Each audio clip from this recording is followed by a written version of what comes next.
Today is finally the day when I finish making my car a 2021 IS350. You guys say, what do you mean by that? What do you mean by that? Well, here is my beautiful Apple CarPlay replacement hub screen and software for my 2014 IS350. I am so excited to finally get this in, and let me show you guys how I did it. A quick thank you again to CarLink Life for sending me this CarPlay screen for my Lexus IS. To get yours, here is the quick tutorial on their website, and don't forget to use code BLACK3IS or BLK3IS to save $30 off your final order. Any questions about the install tutorial or other things, check out the Instagram or leave something down in the comments. Now, enjoy the rest of your video. Alright, so first thing, let's open the box and see what we actually got here. If we put the box down and we open it like this, I have actually opened it once, but for the sake of this video, let's do it again. You have this absolutely beautiful, I think it's about 12, something like that, 10 inch, I'm not sure exactly. My phone's about this long, so I'd say about, about 10 inch screen or something like that. Right, let's see, pull this out real quick. And here it is absolutely huge. The screen is gigantic, and it's gonna be such a difference to the car. Like, let me show you guys. Ignore all the stuff we got me in, but right now, look at this. This is the current screen that we are rocking. Ignore my random stuff. This is the current screen we are rocking, and if you actually look closely, it doesn't actually run from here to here, like the new one will. It only runs from this to like right here. So it's pretty small, and this is gonna be a serious replacement. I should probably take these down before they get me annoyed. But it's not gonna be an easy job. It's not too bad. Out of all the things I've done, I think this one was pretty hard to install too. But like everything else, we got it, and I'll show you guys how to do it too. Hopefully to the best of my abilities. If you guys have any questions, feel free to let me know in the comments. So let's get started. In the box, you do get this pretty detailed, I'd say, instruction manual. It's really useful. It tells you what you really need for it and stuff like that. So as you can see here, I was about to say myself, you need a 10mm socket, you know, some kind of remover tool like socket tool or whatever, or power, a screwdriver. Then over here it says you need a trim removal, which I already have. I already have one right here. Some wire tape, you know, just in case you need to tape off some stuff and isolate them. I'd say a protection blanket. So here's my protection blanket and some gloves, but nah, I don't need gloves. You know, I'm a real blue collar worker, so I don't do no gloves.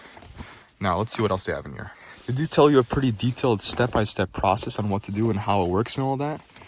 But I'm gonna be showing you guys like in a video form. I'm not gonna be reading every single instruction and showing you. I'm gonna try to show you guys like in video form, in physical form, how to do it. But they do send you a pretty detailed instruction manual, and I'm really appreciative because a lot of companies do not send you stuff like this. So at CarLink Life, I really appreciate you guys actually having a pretty detailed instruction on how to use it and how to install it. But just for extra help, that's why I'm here to make a video. So I'm going to voice over this section like I might do with some other ones. Pretty much what I'm saying is you should have your parking brake on because you will be changing like your gears. You're going to be moving your gear selector so you can take some stuff off. And you might be disconnecting your electrics for it. So I would say disconnect your battery and put your parking brake on just to be safe. Especially if you're like with the car on an incline, like on an inclined driveway. But I'm in a garage, so. Alright, so the first thing you're going to want to do, just for safety, come here, pop the hood, and come back to the front of the hood. And I would recommend, like a lot of other people recommend too, disconnect your battery. Yeah, you're gonna lose some like basic meta information, but like I would disconnect your battery just to be safe, because you don't want to like, you know, risk shorting a wire or fuse or something. So it's just to be on the safer side, you know. It's kind of the idea there with that one. But yeah, here's your negative terminal. And you're gonna want to like loosen this right here and then take it off. So after you disconnect your battery, I haven't disconnected mine yet because I want to see if I can actually have enough time to do it today, or if I have to make it in 2 parts. And there you go, just like that, it is now out. As you can tell, it has these little clips here around it. Now you can just screw this piece off, and here you are. Here is the little trim piece. Once you've removed that, the next thing you're gonna want to do is pop these out, which is a lot simpler to do with one of these, a little prying tool. You want to pop it in between this and just like that, they're out. Same thing on the other side. Now you have both of them out, you just kind of pull it out sideways like this towards you. That is one piece out. We can put it right here. And the same thing for the other side. You're gonna see there are these little Phillips screws. Here's where you use your screwdriver. You're gonna wanna just unscrew them, you know, pretty self-explanatory. There's one here, and I believe the other one is right here. That one right there, and they're on both sides. Now you can remove this whole panel outward, like so, just like that, and you remove this whole trim piece. And then do the same thing for the other side. So next thing you're gonna wanna do is remove this trim piece right here. You just gotta pry it out pretty much, nothing too crazy to it. Once you get your glove box out, just like so, you see it's coming out. You don't wanna yank it too hard up because you don't wanna break those wires that are in there. Now you have this little white connector here. Again, push down on the little connector, just pull out like so. And now this whole trim piece is just out. Next thing you wanna do is you wanna remove this trim piece. If you need, you can use your little trim remover. So we struggled a lot to try to get this thing out, and it turns out there's a screw somewhere around here that you have to remove. There's that screw hole right there, you see that? There's a screw you're gonna have to remove, kind of. I think it was that one right there, because if not, your whole thing's gonna be stuck. So a lot of people forget to mention that, but that's one key thing, at least for my car, that you have to do. And now you should be able to just, like that, kind of remove it out. You're gonna have to disconnect all those cables. There should be about 3 or so plugs, or whatever plugs are left, and just, you know, pop them out and disconnect them from underneath. So just again, the ones you have to disconnect are this one right here for the heating and cold seats, whatever not, this one for the dial, and this one right here for the other stuff that you have, whatever it may be. And now you finally have the whole like center console out, and now we can start moving to the radio. Okay, so now there are four 10mm bolts you're gonna have to take out. I would recommend some like this, 10mm socket, helps it out, and you want to do it counterclockwise, you know, to loosen them up. There's one there, and then same thing on the other side. They have to take out. Okay, so before we take that out, you want to remove this top screen. You see there's a little panel here, so take your prying tool, just like so, and just try to remove this panel, like so. And now you can start removing your screen before we continue to rest. So there's two 10mm bolts here too, and then at the top it just kind of like bends down, and we can remove your screen. All right, now once you have those two 10mm bolts out, you just kind of want to pull it forward like this. And in the back right here, you're gonna see there's these clips which you can just unplug some for your video and other connections, just like so. Be careful with those.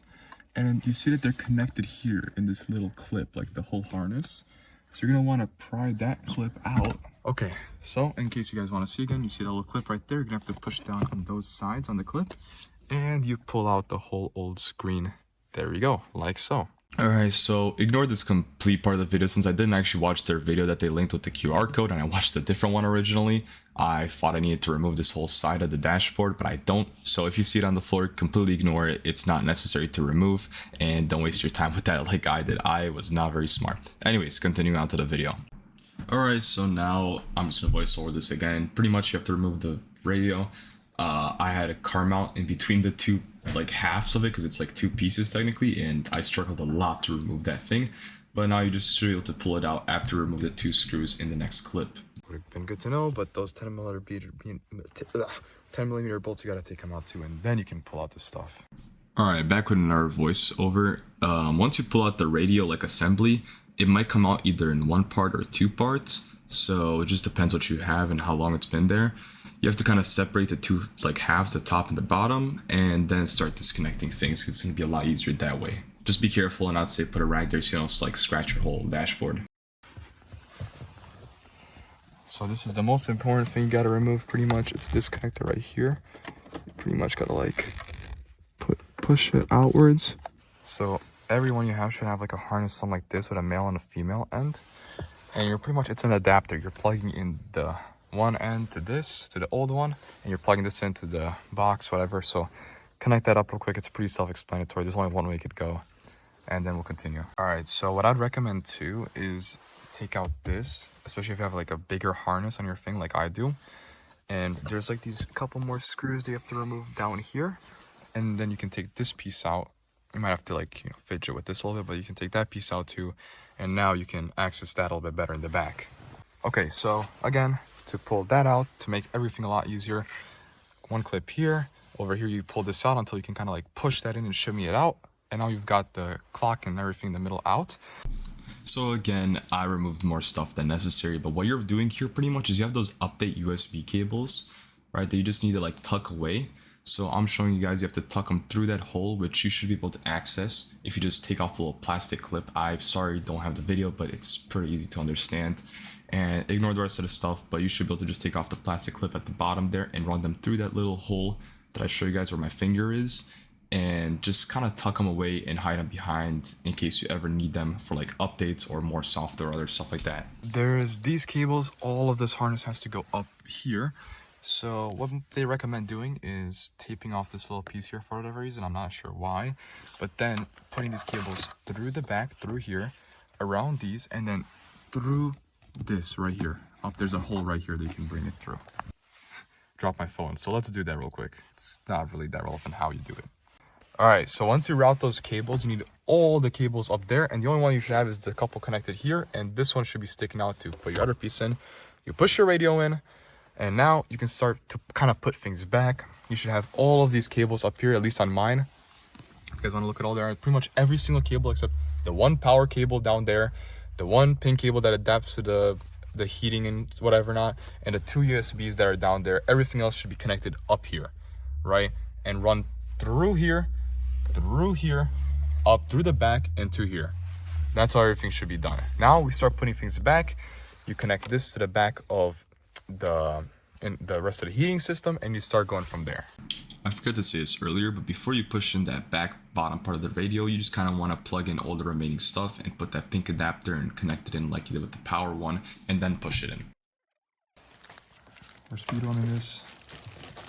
So what you're doing here is you're transferring those little tabs, which you can just kind of pop them out and putting them on the new screen from the old screen. All right, let's see the moment of truth. You got the screen back. You plug all the connections in. So the screen should look somewhat like this in the back. Some of them don't plug in, but those three main ones should plug in and adapt. And then you just push it back in. All right, we got the screen in. Now we have to put the vents back on.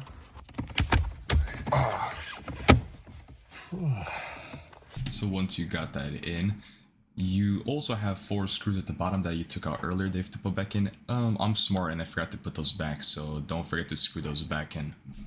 Oh, and on top of that, there's also the plug for the clock you have to connect. Don't forget that either. So once you connect this thing back in, the whole unit with the clock, you just kind of shimmy everything in. Let's just slide it back in. And now everything's got to like line up. Connect the screen back. You put those washers at the bottom with the 10 mils. And you stick everything back in there. All right. We just turned on the system. Everything worked. I'm going to show you guys the startup of it again. Looks really nice so far. Everything's working good. I'm going to start putting things back pretty much. If you guys want, you can go back to the beginning and see how things were back. But, you know, just one at a time. I already put all these 4 bolts back. But, you know, I'll give a quick summary of how you put everything else back. So you thread it through that. You put the back cable for the heated and cooled seats. Pretty much all the cables, you just plug them back where you got them from. Not very complicated, pretty self-explanatory. Bang, bang. And finally, last one right here. Bang, all connected up. Okay, so that white cable right here connects to the top part, right? And then you just kind of like slide it in like that and then push it down. All right, now almost done. You gotta put the connector in, which goes first like this on this side, whatever side it goes on, like so. Everything should be clicking. If it's not clicking, something ain't right. And then this, you kind of have to like slide it into like that kind of, and then you just push it in. This piece right here, you just kind of do the same thing retrospect as you took it out. Nice. Turns out I forgot to put 4 screws that go in the clock, but nice. Yep. It goes like this. You push them in. No, that's from directly from one side. Just like that, like this. You just take them, push them up, like that, and then in the holes. Easy like that.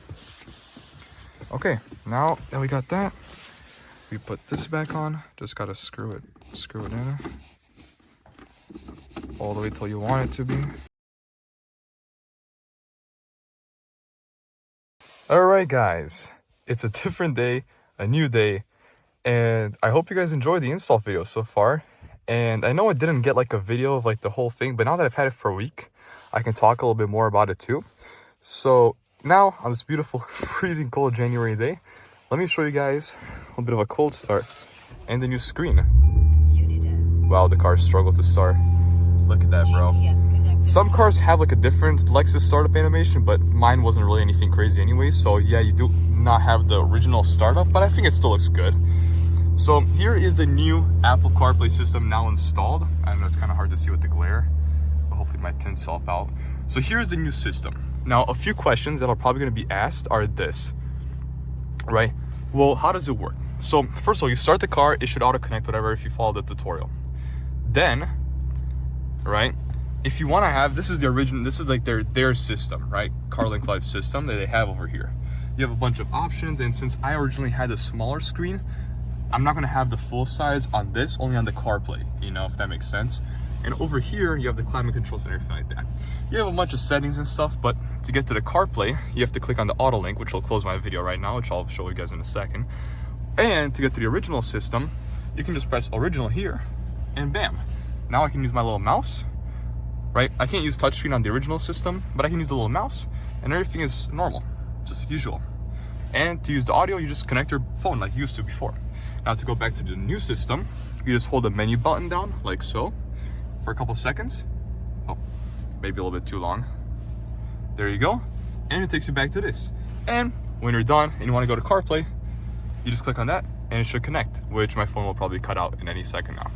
So let me show you what the CarPlay is connected. All right, there you go. The CarPlay is now connected. It works just like normal. You have a touch screen too. Now, if you do the touch screen, it's kind of a little bit more laggy because it's like hard to reach and it's kind of like more touch sensitive.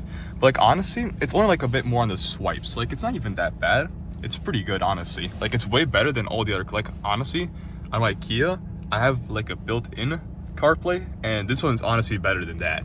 So I'd say it's even better than most OEM CarPlay systems. And then you have everything as usual, all the like typical stuff that you would have. You can go to your normal setup like this. Not really laggy at all. I've had problems with Waze, but that's because like my Waze is laggy because I don't have the right settings on for that. But everything works good. It works great. You can put songs, and honestly, I'm not gonna lie, guys, it's such a better upgrade, and it's definitely worth it. I mean, like, look, with the steering wheel and like the carbon accessories, and now this, I mean, it just completes like the new interior feel. Honestly, I have ambient lighting too, which I might put more on the doors here, but it's definitely worth the upgrade. I mean, honestly, I haven't had one thing to complain about after using it for like almost a week now. So I hope you guys enjoyed this tutorial and this install. And if you guys want more stuff, let me know down in the comments. Check out the Instagram and maybe the TikTok soon. And I hope you guys enjoyed.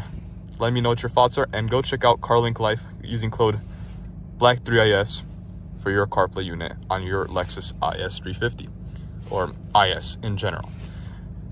Have a good one, guys. Love you. Peace out. Real quick, I forgot to show the reverse camera does still work, of course. And since I only have the original small screen, it's gonna be like this on the side. So yes, it does still work. It still works great. And it's not even that laggy when you're pulling it up. It pulls up pretty fast, and oh wow, my brakes are absolute garbage. So yeah, don't worry, that still works too.